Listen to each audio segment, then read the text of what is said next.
Yo, what's up? This your boy Cortez G from hiphopalbumdebate.com. Alright, this debate topic is about if you were an artist back in the 90s and you had two identical deals or two contracts on the table, one from Death Row, one from Bad Boy, who would you have signed with? Okay. Now, let me just throw this at you guys. Alright, we know what eventually happened, to these labels. So, you can easily say I wouldn't have signed with Death Row because if you're late going to the studio, if you late getting to the studio, you would get smacked. Okay, yeah. You can easily say I wouldn't have signed with Bad Boy because Puffy wouldn't have promoted your single or your video if he wasn't on the song or if he wasn't in the video. Okay, we can easily say that now, but back then we didn't know that. Okay, so now.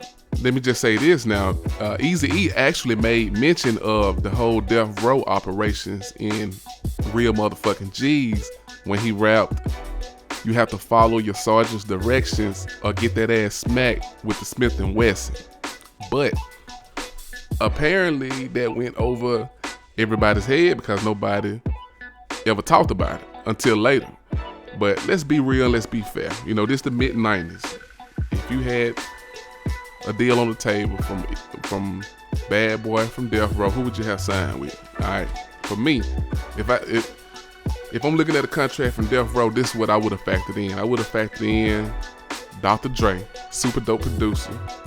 I would have factored in Daz Dillinger, dope producer, very underrated producer, probably one of the most underrated producers on the West Coast.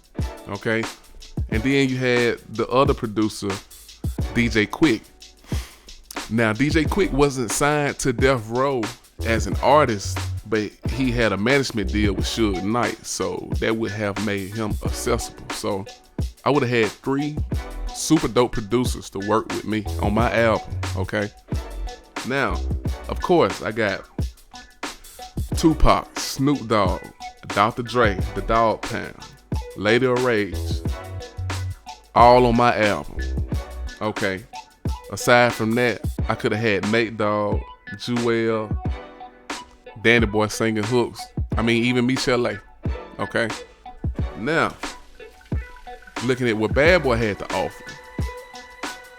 What I admired about Puffy is the fact that he encouraged his artists to record radio-friendly songs, which in turn greater the chances of it getting radio play and getting into heavy rotation. See, back then,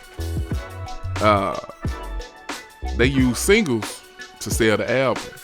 If you guys remember a whack album going platinum or better, this would be the reason why. It had one or two or three hot singles that would sell the album. That could be the only dope songs on the album, but Puffy understood that. Puffy understood the advantages of radio play. And another thing Puffy was able to take advantage of, I don't know if it was just me, but when it came to the media and what they called gangster rap, they didn't just come down. Well, they came down hard on the East. They didn't come down as hard on the East Coast rappers as they did the West Coast. And if you look at Biggie's Ready to Die, it was just as gangster. It was just as street as The Chronic, Doggy Style. It was just East Coast. Now, this is the same album that had a song called Me and My Bitch, which was my jam, but that album was promoted by radio-friendly singles such as Juicy, Big Papa. So, I don't know if Puffy created that environment himself or he just simply took advantage of it, but either way, I take my hat off to him. So, but if it was me, I had two deals on the table, one from Bad Boy, one from Death Row. Hey, if we got any artists that want to stay an artist and want to remain a star, it don't have to worry about the producer. Look, you already know where I'm going. I got to go with Death Row. If it was me, I would have signed to Death Row. All right, let's see what you guys had to say.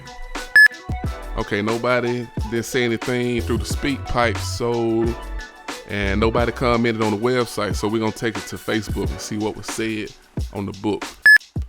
Okay, Vinny Hall said, I guess Bad Boy. You had to carry a gun to work in Death Row. All right, Wilson Glenn said Bad Boy had more better talented artists, made better music. Bad Boy. All right, Dimitri, I would sign with Death Row Records only if I was guaranteed that Dr. Dre would produce my entire album. Right, Ruben said Bad Boy. Puff still dancing to the bank. Born Reddit Trio said, even though they say Suge was tripping sometimes, I gotta go with Death Row. Fucking with Puffy, you would drop 1 or 2 albums and then never be heard again. Alright, Wallace Lacey says, most of Death Row is dead, most of Bad Boy is broke. I'll take Bad Boy for 50 cents. Byron McDaniel said, Death Row in its prime was better than Bad Boy. It really speaks for itself. I would sign with Death Row despite the bullshit. John Jones said, I don't want the CEO dancing, rapping, in all my videos. Death Row. And there you have it. I appreciate you guys commenting. I appreciate anybody that's watching this video or listening to this video. The podcast is coming. Hip Hop Roundtable by HHAD. That's the podcast. It's on the way. You guys be on the lookout. Until then, man, stay checking on the site. Go to hiphopalbumdebate.com. Definitely go to we on all the social sites: Facebook, Twitter, Google+, Instagram, and of course YouTube. So you guys stay checking for us. But until then, I'm signing off. This is Cortez G for hiphopalbumdebate.com, the site where the real debate goes on. And oh yeah, this is a My Music Passions company.